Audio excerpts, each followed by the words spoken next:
talagang alam na nila yun.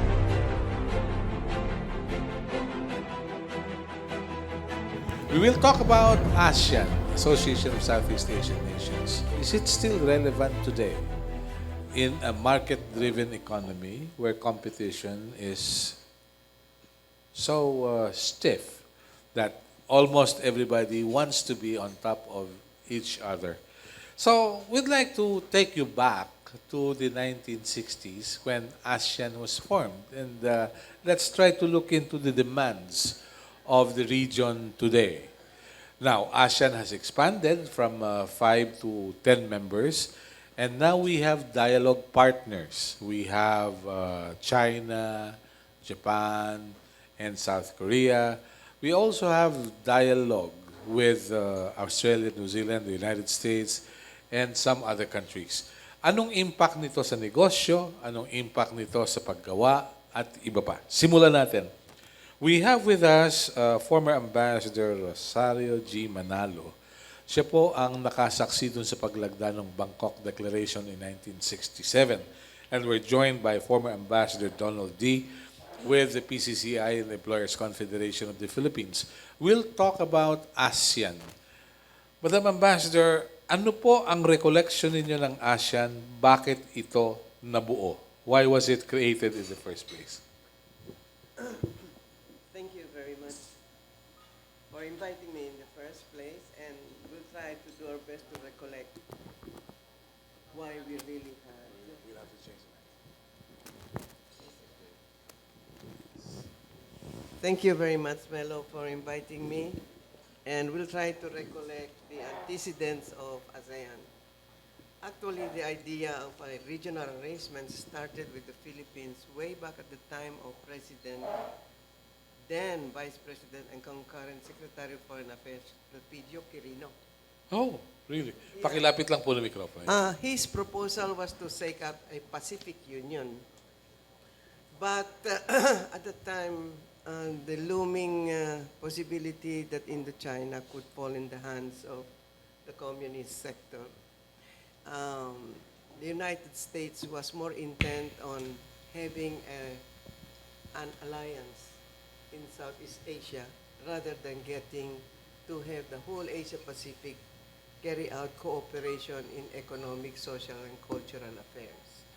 So the efforts of President Elpidio Quirino came to naught.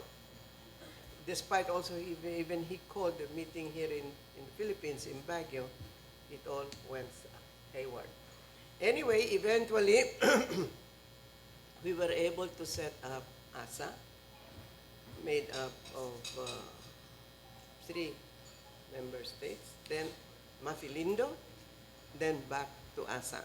There's a whole history of pre-ASEAN that will take us considerable time to explain, but let us now zero into ASEAN.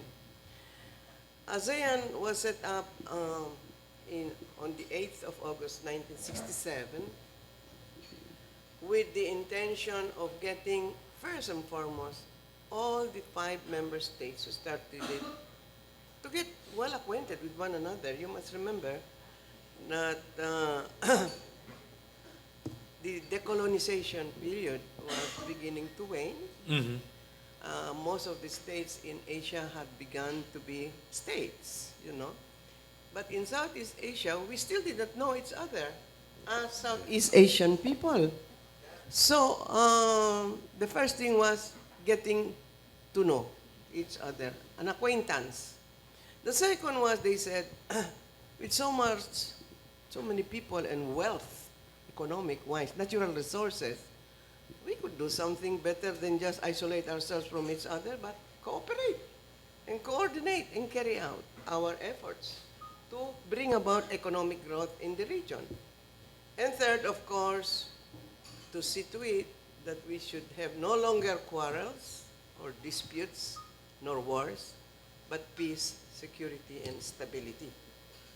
So, since this was the first exercise of former colonial states, they thought it better not to pin each other down on a legal instrument, but rather have a declaration which was the ASEAN Declaration, an aspiration of the 5 member states currently and in the future, as they said at that point in time.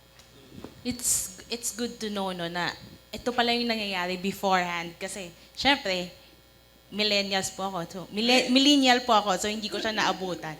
Hindi katulad ng nasa table na nandun. Pero anyway, just to also ask, a few years after August 8, 1967, ano po yung mga developments na nangyari with this association? Well, the developments were simply kanya-kanyang kayod ang sinasabi nga natin. Kanya-kanya sila, bawat isa, nag-i-improve ang kanilang economic growth, development, pero we started to know each other much better. You must remember one thing, that the culture, the way of life of the people is totally the base for that nation to exist. Di ba?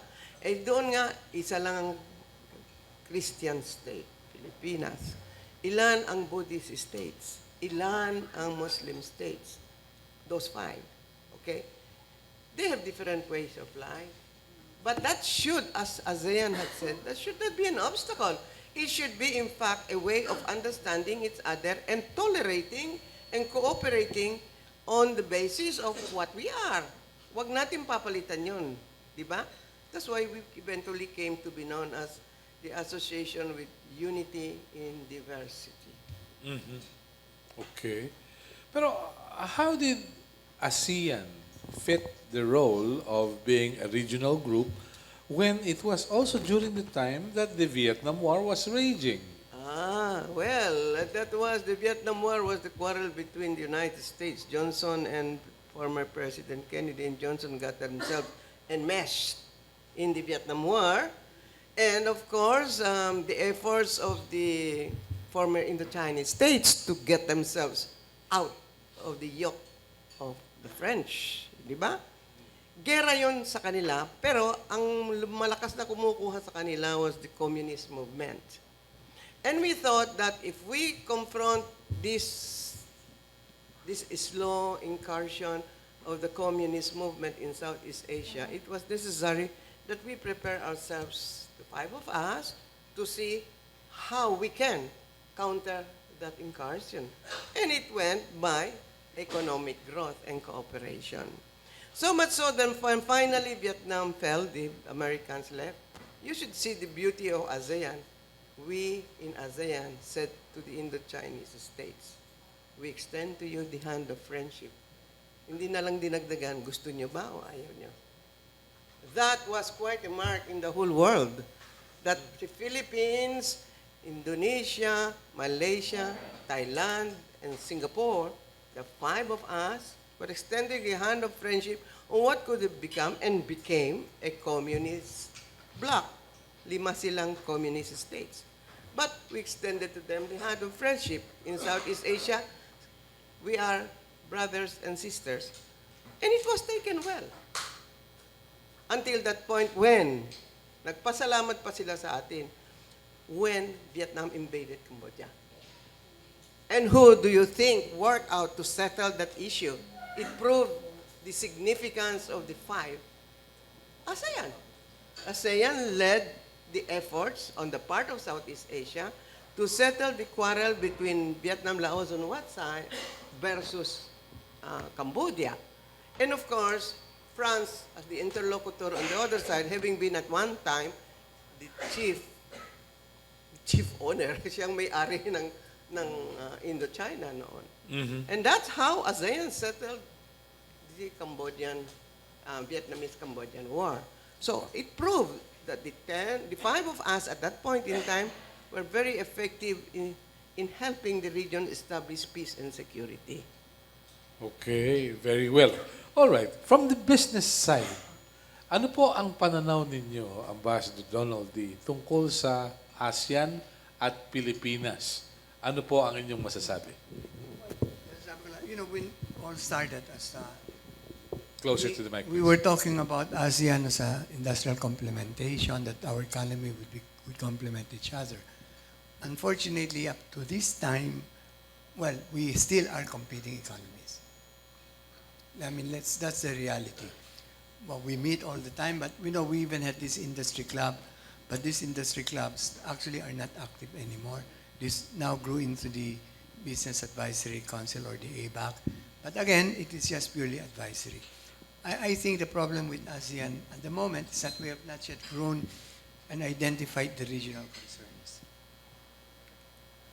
Regional concerns. Yes. Okay. Yes, Ambassador. Totoo yung sabi ni Ambassador D.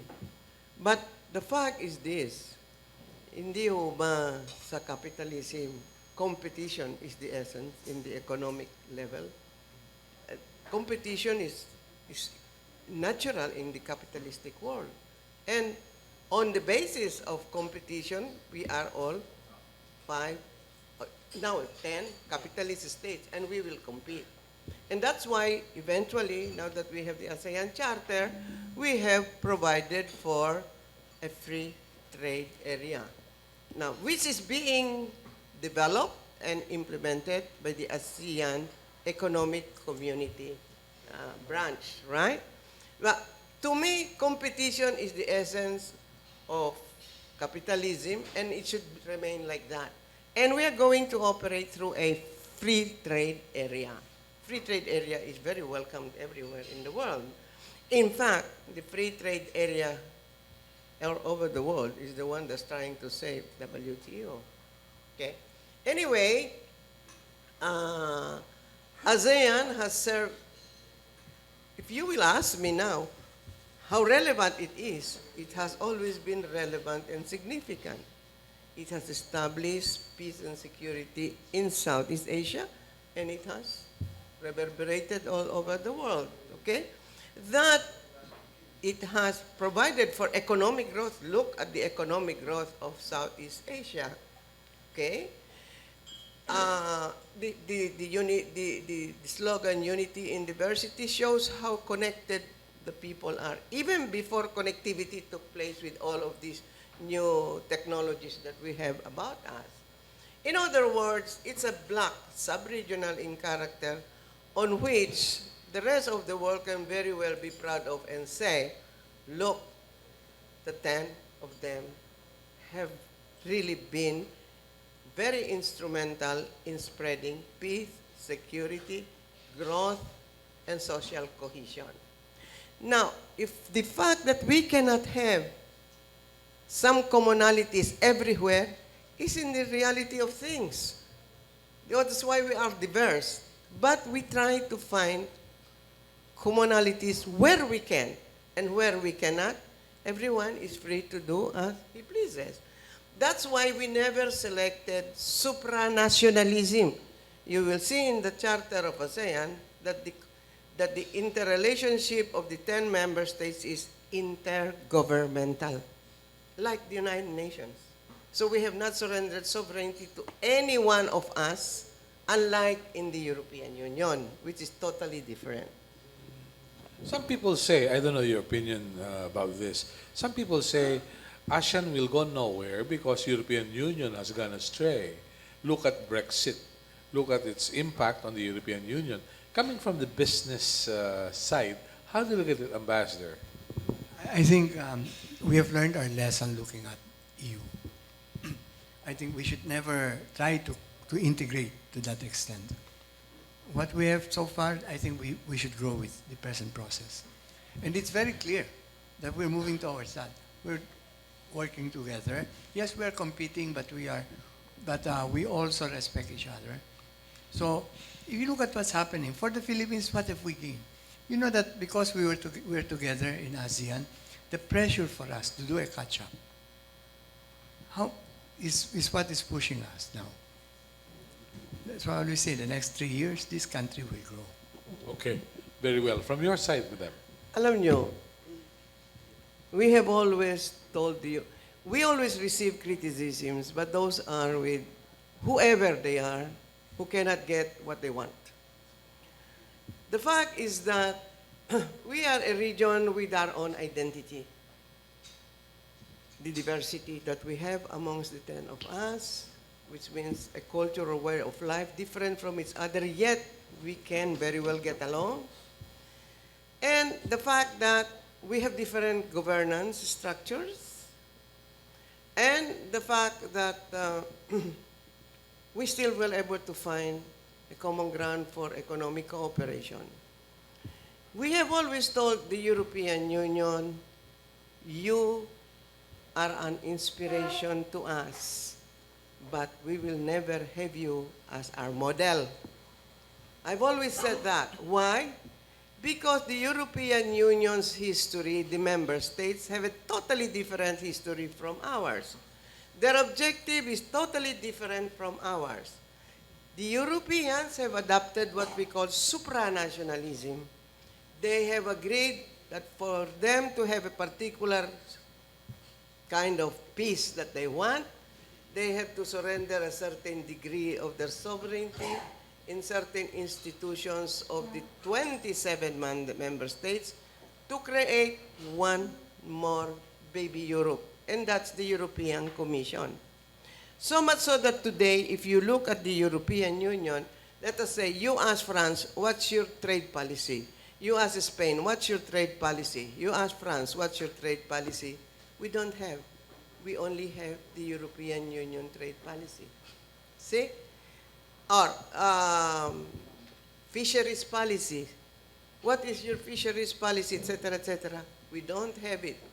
France and the 27 member states will say, the European Commission has a fisheries policy for the 27 of us.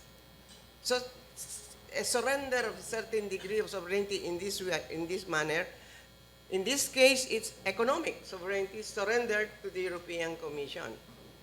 But it doesn't mean that the 27 member states are going to set up a union like the United States of America or German Federal Republic of Germany. No.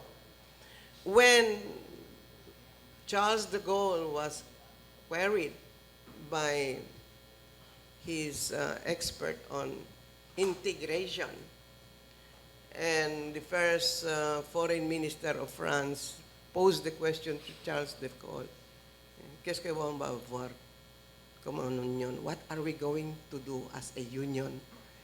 Charles de Gaulle gave the answer and said very simply, we are going to have an union de patrie. What's an union de patrie? A union of nations, not a union of states. Which meant a union of the people, but we still, the 27 of us will retain our identities as France, Italy, Austria, whatever else, the 27 of there. But certain of our policies, which we can give to the European Union, because it is better than each of one doing it, then we will surrender it to the European Commission. That is baby Europe. Now, as of this moment, the European Union is beset with Brexit. All right? If you study the history of the participation of UK in the European Union, under Thatcher, it was a great no, no, no, but eventually they were convinced to join it.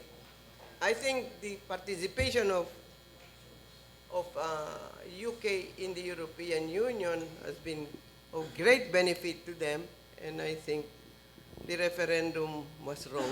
I'm not a Britisher, but it would have been better for UK to stay in the European Union. But that is just as how I look it, and it's none of my business to interfere that I'm not a Britisher. I am a Filipina. Now, in ASEAN, we have a free trade area that is evolving. We started it at the end of last year. You know what confuses most of us is the word integration. Integration is truly the European Union. Ours is cooperation. Integration surrenders a certain degree of sovereignty. Cooperation, we don't. We remain as states, we help each other as far as we can. Yun ang nakakagulo eh. So, we have a free trade area. And let us see how, with the dialogue partners that we have, how we will go about with free trade area. Hindi ba meron ng free trade area now with China, free trade area with the dialogue partners, so many of them. How are we, that is the take-off now. Hanggang saan tayo aabot with this free trade area of ASEAN? Okay. Will it be beneficial for the Philippines to be part of the free trade area? Ambassador Donald D., please. We have no choice. They always say, should we go in? Free trade opens up a market. But the other side of the coin, where we have failed, is to make our economy competitive. That's the other side. So that's the mea culpa. Mea Yes, culpa. correct. But what the ambassador has said, it is important to understand it's cooperation, it's harmonization. We have harmonized all our tariffs. We're right now in the process of really expanding the single window. So this kind of integration, not in the harmonization of forms, of system is happening. So it will be good for us. You think it will work with the kind of Bureau of Customs that we have today? Bureau of Customs is something that it's a whole different story as far as all these those things that you're hearing. Yes. But Bureau of Customs within ASEAN, the movement of goods are very free. Okay. No, Alam nyo, the integrated, which should be put in quotes, the united should also, I cannot find the correct word for this approach of ASEAN in the economic sphere, but together. That's a very good thing for the Philippines to participate in. But it doesn't close the fact that we could also do on some bilaterals. When we bring down tariffs and taxes down to the minimum level of between 1 to 5%, di ba? That will encourage the greater competition in the transfer of services and goods and semi-manufactured goods in the region. Because we create a very big space to do the trading. The question is, kanya-kanya na each member state should make sure that it comes up to the level nationally to be able to do the competition. Hindi na ASEAN na may problema yun. Bawat state na ang may problema. And we have efficient people in the government. The person of the Secretary of Trade, Secretary Lopez, the Secretary of Finance, Secretary Dominguez, and a very, very competent Nedaman. So they would know how to manage that. Okay. And I think they know. Okay. Alam nila nung gagawin for the benefit of the Philippines in the ASEAN economic community. Now, I don't know how you'd react to this, but it's been said that 90% of foreign direct investments nawala kamakailan if we are to compare it with that of the previous year. And I don't know why it is. Why is it that Vietnam and Thailand and other areas in Southeast Asia ang interes noong mga mangangalakal sa halip na Pilipinas? Ano po kaya ang problema natin sa Pilipinas, Ambassador D? Kasi whole po, hindi tama po na sabihin natin na wala. Because, yung tumaas yung investment there was just one particular big investment that came into Clark. That was the blip. But as a whole, we have failed to get our share of direct foreign investment because of our policies.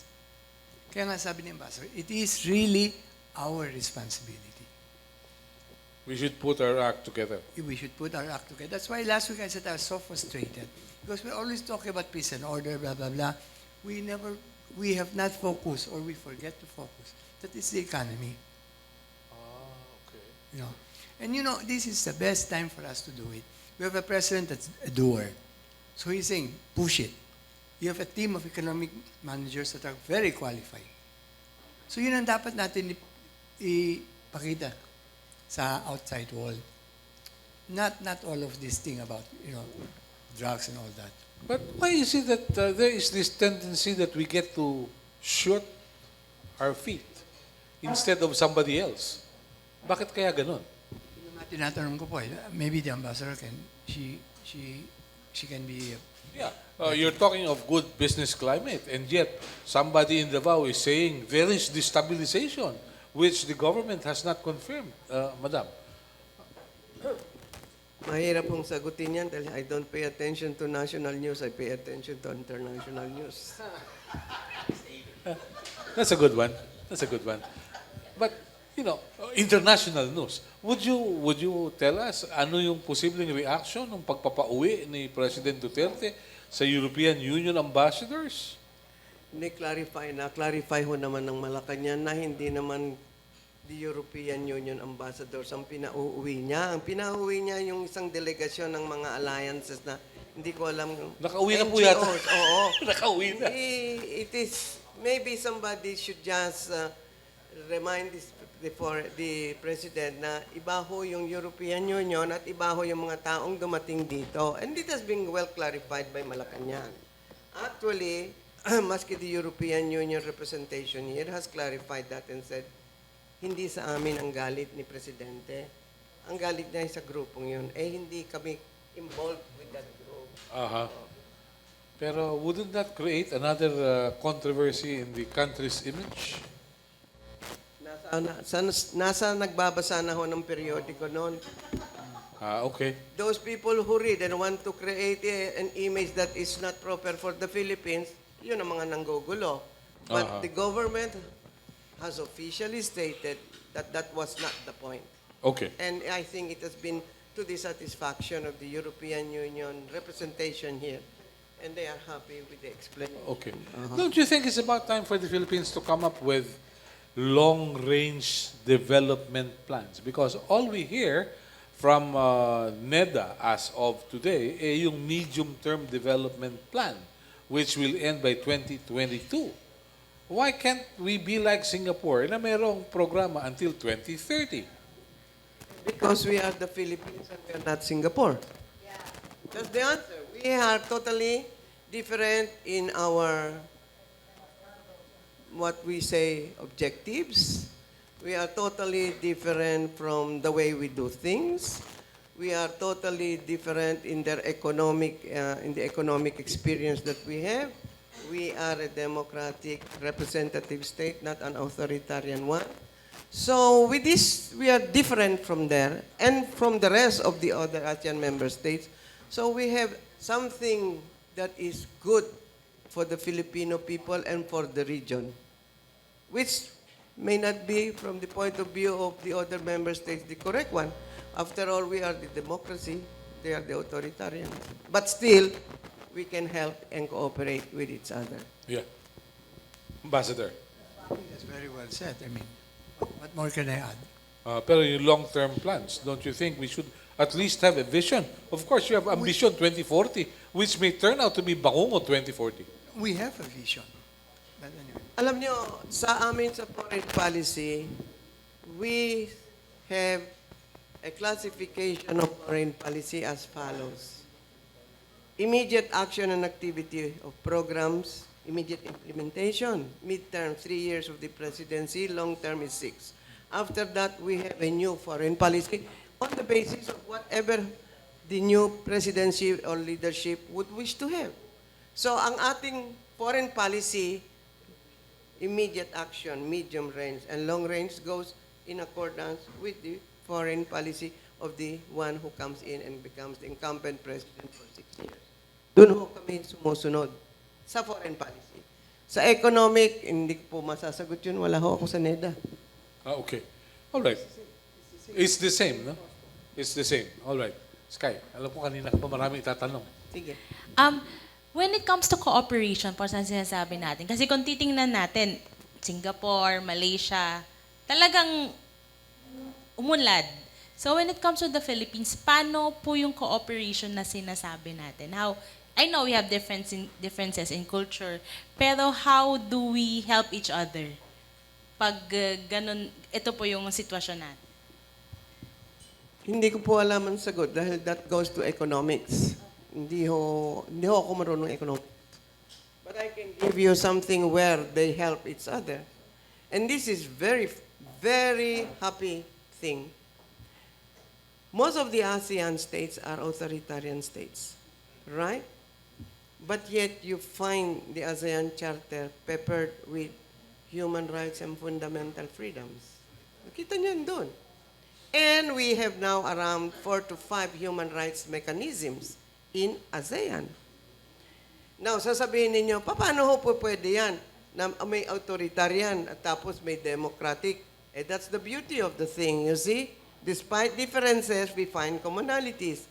At least us, when I was until a year and a half ago, the representative of the Philippines in the overarching human rights mechanism known as ASEAN, ASEAN, ASEAN Intergovernmental Commission on Human Rights. We identified 3 UN Human Rights Conventions in which the 10 of us could well cooperate. The Human Rights Convention on the Rights of the Child, the Human Rights Convention on the Rights of Women, and the Human Rights Convention on Persons with Disabilities. And we help each other in various programs and activities to carry out those UN conventions in the ASEAN region. This is a way of pushing through and acknowledging the United Nations call for regional arrangements that is effective towards human rights and fundamental freedoms. 5 ho yun, 3 ho yun. At meron ng atal 4 or 5 mechanisms over and above what we have done in Asia. Meron pa silang the Commission Against Trafficking of Women and Children, the Commission for the Rights of Migrant Workers. Meron pang iba, hindi ko natatandaan kung ano Okay. pa. Relevant pa po ba yung consensus building? That is one thing that the rest of the world should not ever try to change in ASEAN. That identifies ASEAN. Consensus building was started from that very beautiful saying on the part of Indonesia. We are going to have what we call musyawara mufakat, consensus and consultations. Which means that when we make our decisions, we should not be voting. Hindi yun sasabihin, kung 10 kami, hindi yun sasabihin ng isa o dalawa, I object, wala na. Unfortunately, the young representatives we have been sending to ASEAN do not know musyawara mufakat. And they have the tendency of saying, my foreign minister says I object. I said, excuse me? And what is the alternative proposal? Nothing. It just says we object. Then you are not ASEAN. Because when you object, you are not so going to veto. What is your alternate proposal that the rest of us can negotiate with you and we come to the center and we have a win-win situation? Yun ang kailangan ituro. Millennials ba ang tawag mo natin doon? Opo. All right. So, mahalaga pa yon. How do we deal with our dialogue partners? China, Japan, Korea, Australia, New Zealand, the European Union, the United States. Would you care to tell us how? Alam nyo, if there is no value in ASEAN, no one of them will be with us dialoguing. The very fact that all of them are dialoguing with ASEAN means that they know the significance and importance of ASEAN. Okay. The very first dialogue partner we had was the European Economic Community. I was still running the ASEAN office at that point in time. And it was the ambassador of Malaysia in Brussels who called our attention on the existence of such a thing as the European Economic Community. Eventually, I was appointed as Philippine ambassador to the EEC. All right. And that's where I learned much of what the European Union today, it used to be the EEC, wanted with us. But there was one thing, we started with an agreement with the European Economic Community, which lasted, I think, for 5 years. But when we opened for renegotiations, like another agreement, many in ASEAN countries did not wish it, for the simple fact that the agreement was leveraging on the part of the Europeans that we should observe fundamental human rights and fundamental freedoms. That was no problem to the Philippines. The problem was the other member states. And of course, if there was no way of solving that, then there would be no decision. It would be rejected. Only very recently, I think, have they already established some dialogue relationships. I don't know, I have to be corrected, with an agreement or without an agreement with the European Union today. The United States, the next one who became our partner was New Zealand. And then the rest followed through. But the United States is very keen. Japan is very keen. China. We have beautiful dialogues with these dialogue partners of ASEAN. Almost, I think, everywhere in the world, they want to dialogue with ASEAN. And that's a very good indication of the significance and importance of the sub-region of Southeast Asia. Okay, very well. Why is it that some people are of the opinion that with ASEAN economic integration, it will be a race to the bottom because for us to attract investors, we should have lower wages? How do you look at it? That's wrong. I mean, this is not a race to the bottom. What we're doing here right now is really upgrading everybody. In fact, it's the other way around. You are now competing on the basis of the resources that you have, the quality of the workers that you have, the infrastructure that you have. That's why I say it's our shortcoming. Yes, please. There are many commentaries and many people who talk a lot but do not know what they're talking about. I hate to say that. Sometimes, like Ambassador D will be in agreement with me. They keep calling for one currency. Excuse me. You cannot have one currency if you don't have an economic union. And an economic union will come about if you adopt the process of the European Union. We cannot have one currency in Southeast Asia. We have no economic union. We have a free trade area. So, bago mo buksan ang bibig mo, pakiaral muna yung sasabihin. Okay, very good. We'd like to open the floor to our colleagues from the media who may have questions. We'd like to acknowledge the presence of Mr. Alfredo Christopher Giang, Principal Assistant of the Office of ASEAN Affairs. But he's just here to listen and join us for coffee. We'd like to acknowledge our good friend, Engineer Bert Swansing. Thank you very much for being with us. Yes, questions, please. We'd like to encourage everyone to ask their questions related to ASEAN, business, and everything. Tess Ramiro from the Catholic Media Network, at the same time head of an NGO. To both ambassadors, thank you for the enlightenment on the ASEAN present day. Pero ang questions ko po, separately of each other. One, kay Ambassador Manalo. Ma'am, you're one of the pioneers of the HR.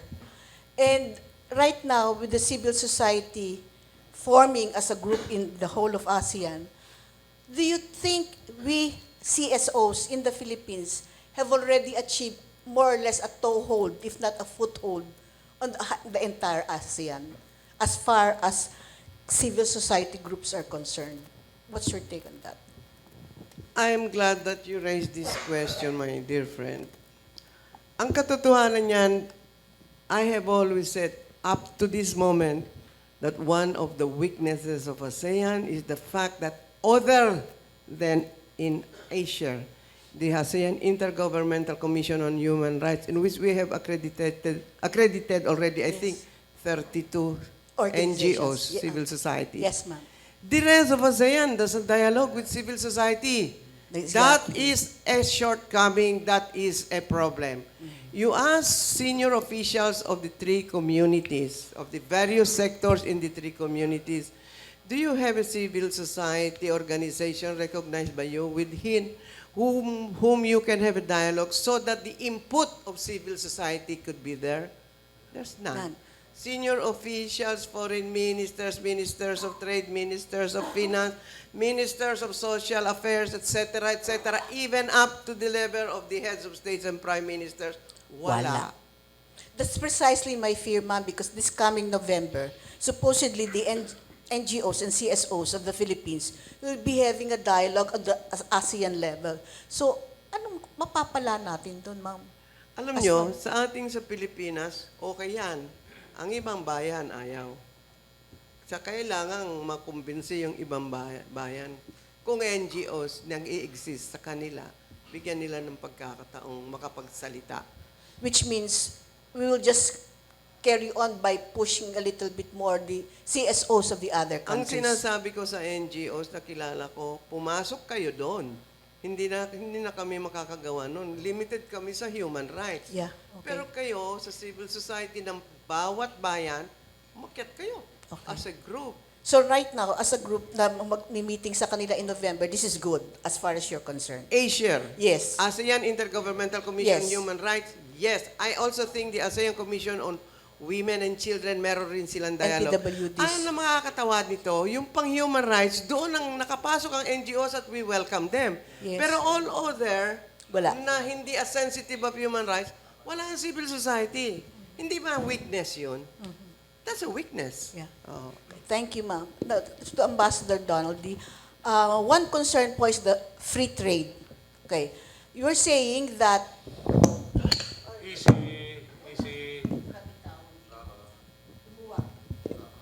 we're saying that the how do you call this? The free trade area is as far as the ASEAN is concerned.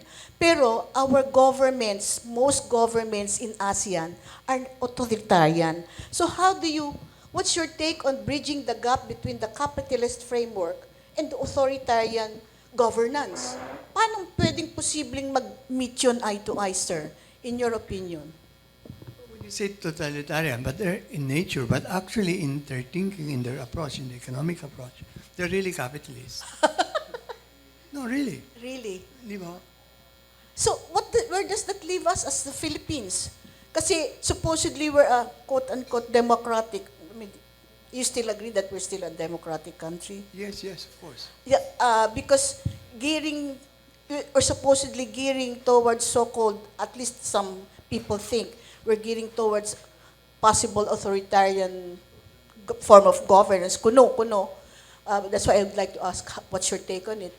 And then at the same time, we're supposed to be pushing for free trade, pero parang wala. Paano po yun, sir? No, there are some people who, again, the landscape is very confusing because some people keep on saying, we want free trade, but we also want our negotiators to accept that there's national security issues Yes. and that there must be a special and differential treatment. Yes. So, because the other side of the coin, free trade that is opening up market.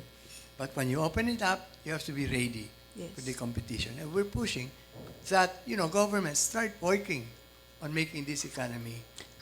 And you're saying we're not yet being pushed to that direction as of the moment? We have the direction, the implementation is what's falling behind. Oh, okay. Thank you, sir. Yes, go ahead. Alam nyo, kung titignan ninyong mabuti, the communism and the entrepreneurship ideologies are on the level of economics and business. It's not on the level of political institutions. On that, the whole of ASEAN on the economic level are capitalists. But if you go to the level of the political institutions, you have a democracy like the Philippines, which has been labeled by Farouk Zacarias as an illiberal democracy, and I don't know where the mom got that phrase, but I know we are a democratic state, and the rest are authoritarian states. Okay. All right? Now, sasabihin nyo, bakit natin we tolerate them? Yes. There's such a principle as non-intervention in internal affairs of a state. Just as we find it in the UN Charter, we find it in the ASEAN Charter. I can remember very well that somebody was raising the question with me when we were getting the ASEAN Charter approved by our Senate. Sabi nila, bakit nandiyan pa yan? Yung non-intervention in internal affairs of the state. Ang sinagot ko, simple lang. Sabi ko sa kanila, kung inyong makumbinsi ang 100 plus members of the UN to remove that phrase from the United Nations Charter, hindi ko How much ito more? ilalagas. Yeah. As long as it stays in the UN Charter, I can very well say it can be. Kasi hindi namin ma-assert ang human rights. Excuse me, ang sabi ko, tignan niyong mabuti ang UN human rights system. despite the non-intervention clause. So that is not a barrier to putting the non-intervention clause in the ASEAN Charter. But the other thing is that, hindi ko alam, sabi ko dun sa nag-question, how deep you are on political science. But the definition of state calls for territory, government, people, and sovereignty. Non-intervention in internal affairs of the state is the exercise of sovereignty. Yes. Now, kung alisin po ninyo natin yung Sovereignty. sovereignty, then we have no ASEAN, no states. If we have no states, we have no ASEAN. If we have no ASEAN, excuse my language, what the hell are we doing here? Di ba? Opo, maliwanag po. Just a follow-up kay Ambassador, just one more. How do you push for the economic direction for proper implementation, sir? Kasi sinasabi niyo we're already there but not yet there. Paano naman? How do we get our economy primed up? Alam nyo, nasa kamay na ho ng ating economists. Yeah, that's why. Finance, NEDA, trade, at kung sino man ho nakikialam sa economic component of governance, plus the business community. That's why I was asking si Ambassador D. You know, you won't believe this, but we spend more than half of our time pushing and dialoguing with our economic managers. Really? And I can tell you, this time, we have common understanding. We accepted the 12-point agenda, and we're pushing it. That's why I said this is the best time. Okay. Thank you, sir. Maybe next time you point out the 12 Okay. issues. Thank Let you. me ask you, ambassadors, your excellencies, has ASEAN, changed or altered its views on cooperation because of the threats from extremists? We have almost porous borders, common borders in southern Philippines. Do you think it's about time for ASEAN to work together more closely? In fact, they have intensified cooperation on transnational crimes. You know, alam niyo, yung pumasok dyan sa Marawi, ang Indonesia nagbigay na ng information sa Pilipinas about the arrival of the ISIS people, the Daesh, somewhere in Mindanao.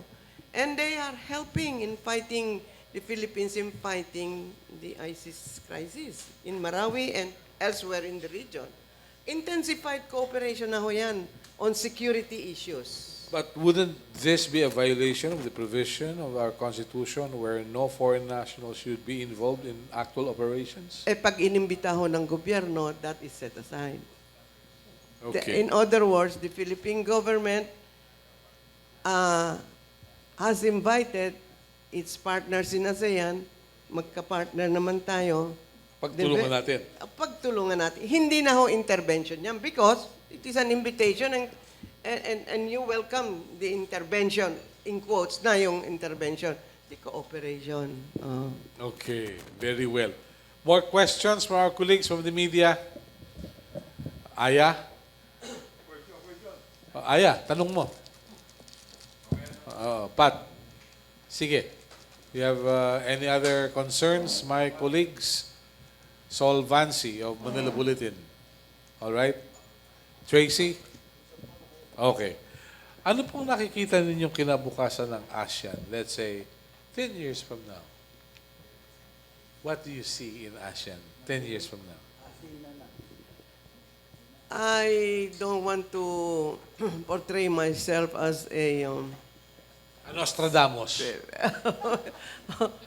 But I think ASEAN will continue to exist and render its viability even more significant than it is today. I think the cooperation of the region, one whole block of 10 states, maybe hopefully by the time Timor-Leste could already be in, 11 of us. Papua New Ah, Guinea?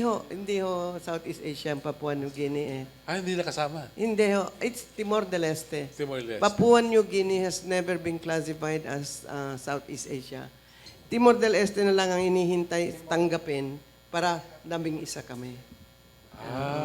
Okay. All And I right. would say, if we don't have ASEAN in the future, we must invent one.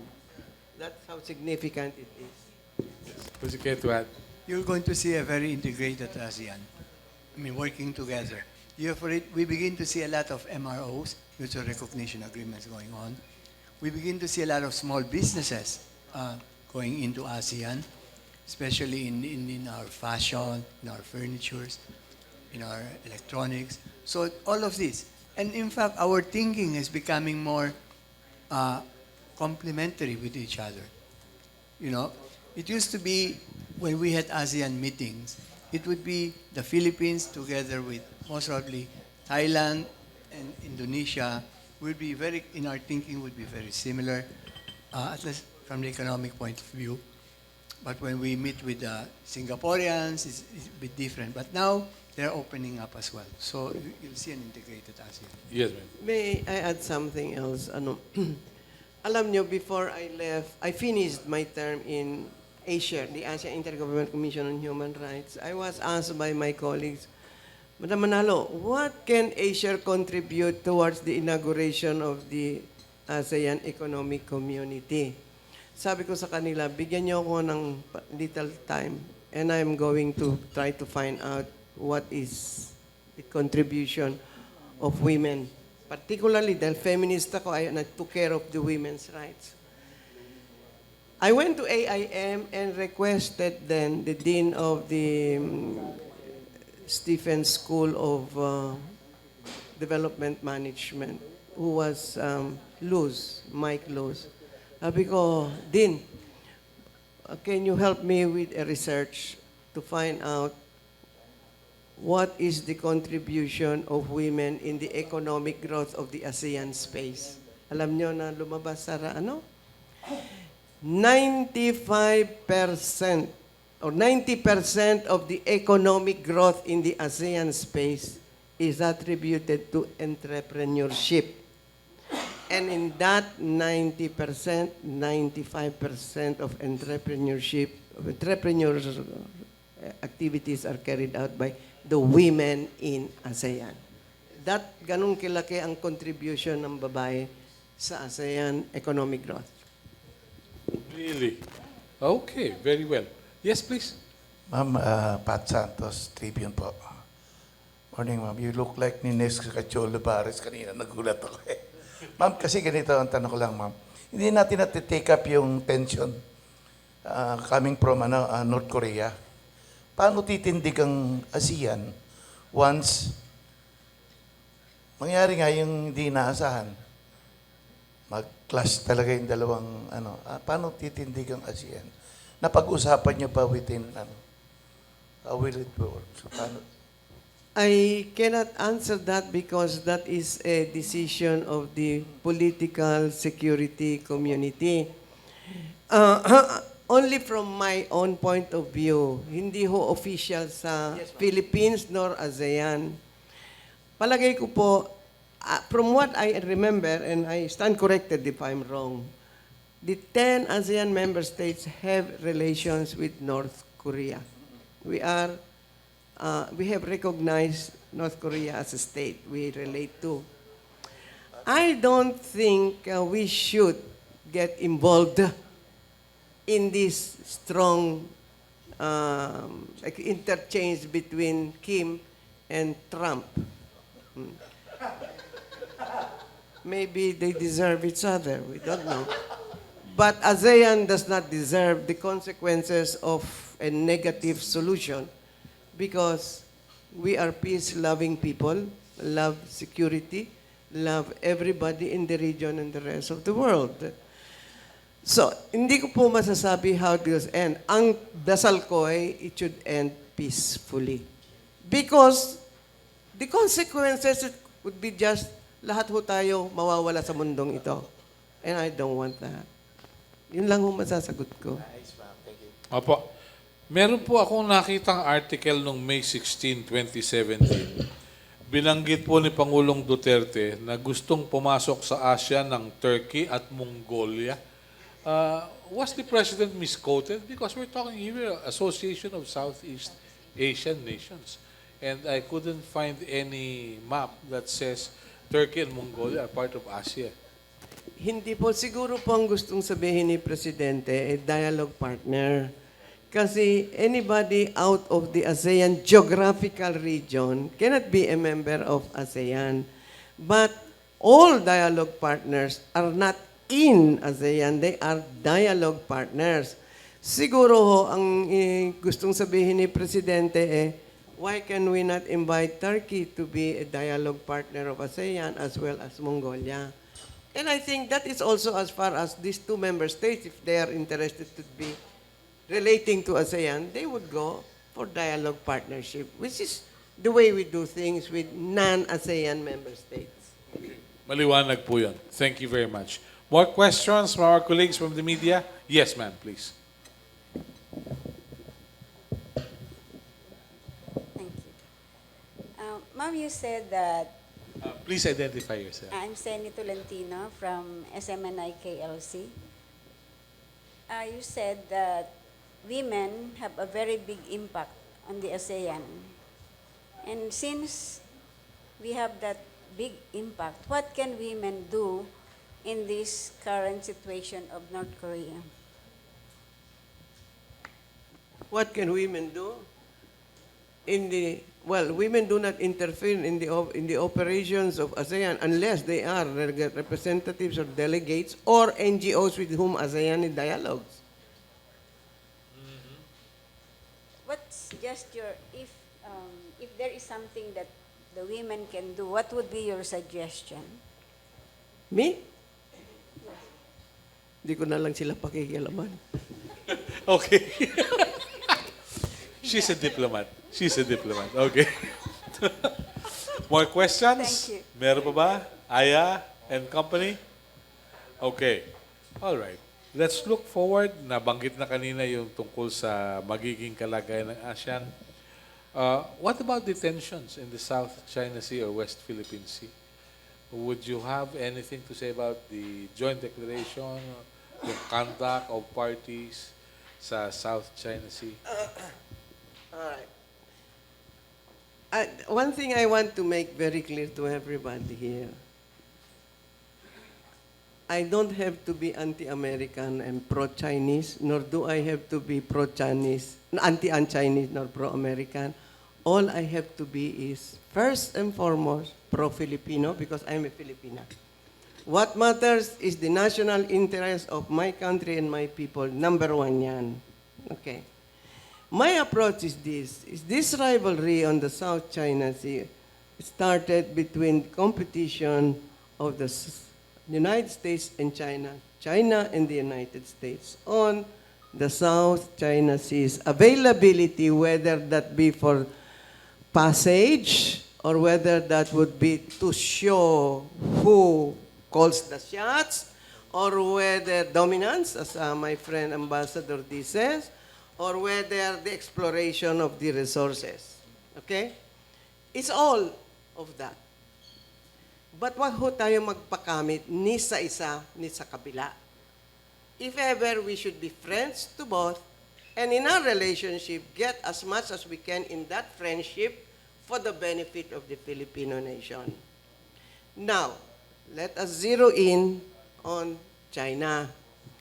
China considers Southeast Asia to be her belly, just as the United States thinks of the rest of Central America, the Caribbean, and South America to be right under her belly, and on top of her is Canada. Just like the Europeans think of the rest of North Africa and down as the belly of Europe. Ganon yon, if you will see the images.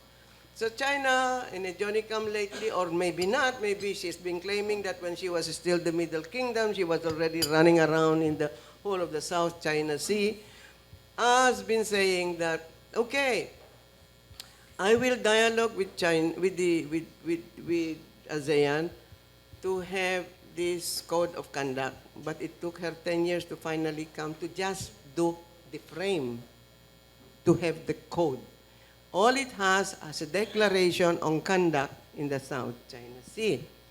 Now, I understand that the fact that it's just a declaration, and we do all know that under international law, a declaration does not legally bind member states, still, as much as possible, a state who signs a declaration has political aspirations that must be consistent with the rest of those who have signed the same declaration.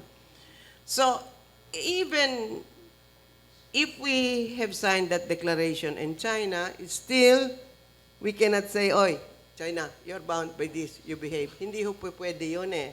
Because she will behave the way a state behaves. The national interest of my country comes first. But then now, has that behavior brought us, opened our eyes to what she's doing? Yes. Kung sabihin niyang, I will be building on these islands in this Sprat list, like the Kalayaan group of islands which is within the Sprat list, ang sasagot ko sa kanya, thank you for building my islands.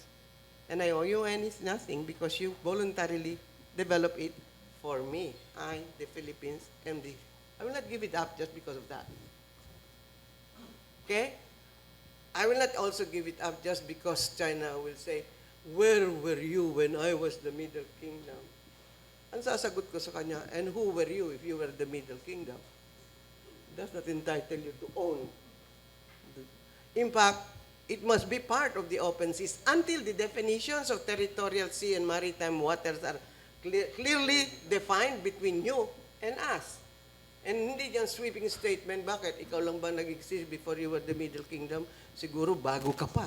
Nag-exist na rin kami, hindi lang tayo nagkakakilala. So these are arguments that can well be discussed under a diplomatic umbrella of discussions without quarreling, without insulting. Just as friends, discuss. Like yung Baho de Masinloc, hindi ko i-give up yun. Saan ka makakakitang territory on top of Baho de Masinloc, yung kukunin ng China? What happens? Sa ilalim may extension ng municipality of Masinloc sa Zambales yun. You mean to tell me from there, papasok ka, ikaw may ali na ng Zambales? Hindi pwede yun. Pwedeng pag-usapan yan eh. Yung continental shelf na tinatawag. Ang continental shelf. Oh, but under international law, I am an expert in international law. That was my specialization when I took my master's degree. Hindi ko give upin yun. Sasabihin ko sa incheck, mali ka ha. Mm-hmm. Inaano niya, nile-leverage niya lang. Give up your claim to KGI, hindi ko pakikilaman ang Masinloc. Ganon yan.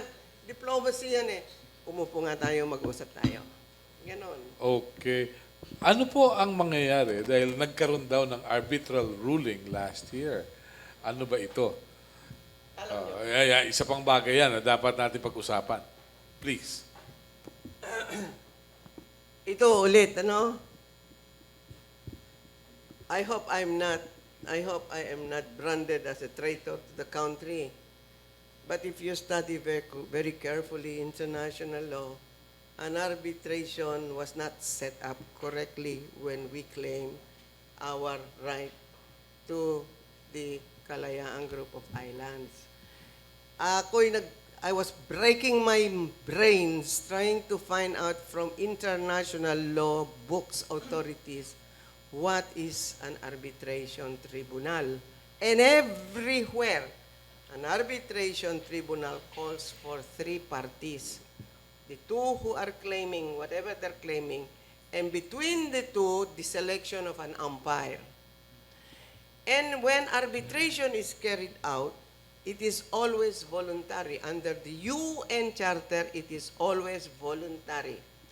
However, in the UNCLOS, there was a provision or an attachment or something that made arbitration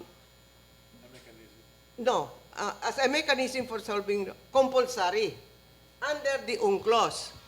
But the Philippines, when we ratified and approved the UNCLOS, we opted out of that provision, which means hindi natin gagamitin yung compulsory arbitration. We just didn't want it. All right. Without even us talking with the Chinese or wherever, equally the same, the Chinese opted out of that provision. So, both the Philippines and China cannot invoke compulsory arbitration under the UNCLOS because we both opted out. So what is the remedy? Dalhin natin sa UN. Under the UN Charter, which is voluntary arbitration. Philippines wanted it. Ayaw ng China. Voluntary. They say, you cannot tell China, "Hoy, you have to do it." Because, no, it's voluntary. So what did we do? We went and proceeded to set up an arbitration panel. That is not even an arbitration panel. That's just a Philippine panel handpicking the people who will render the very issue that we want at binabayaran yun ang panahon nila. Ikaw ba naman kung babayaran ka at andun ka, hindi ba bibigay mo yung favorable position? That is why China is questionable. Now, I'm not trying, please understand, I'm not trying to be traitor to my country. I love my country. Pero hindi tama. Sino may sulsul nyo? Kayo nang draw the conclusion, ano? However, the very fact that that decision was given, it has brought to the attention of the world that we have a basis to do some claiming on the South China Sea of the KGI. Pero it does not bind anybody. It's just a position taken by the Philippines, and with the arguments we're giving, ito importante at bakit importante sa atin sa Pilipinas. But that's, to me, an opinion of a plus for us. But it does not bind China nor anybody else in the world. Ngayon, kung magkakaroon tayo ng new process of settling the issue, we will. Kaya, in this point, tama si Presidente Duterte. Tabi muna yan, at at the proper time, ilalabas natin. What about the mechanism for bilateral negotiations? Yun na nga, bilateral yun. Ito na yun. Ito na yun, China and the Philippines. Walang makikialam. Wala nang makikialam. Unless we invite others na makialam. It was an idea of the previous administration to have a multilateral approach to the problem because of other claimants. Maraming gustong makialam eh. At papakialamin Yun naman lang. natin. Yung maraming makikialaman, meron nga. Ito pinakamalaki yung makikialaman. Okay. Well, with that, we bring to a close another special edition of our Tapatan sa Aristocrat on ASEAN and related issues. Thank you very much to such a wonderful panel today. Former Ambassador Rosario Manalo, an eyewitness to the signing of the Bangkok Declaration of the Association of Southeast Asian Nations, and former Ambassador Donald Lee, who happens to be with the business sector. We'd like to acknowledge Mr. Alfredo Christopher Giang of the Office of ASEAN Affairs. So to everyone, thank you very much. Have a nice day. God bless us all.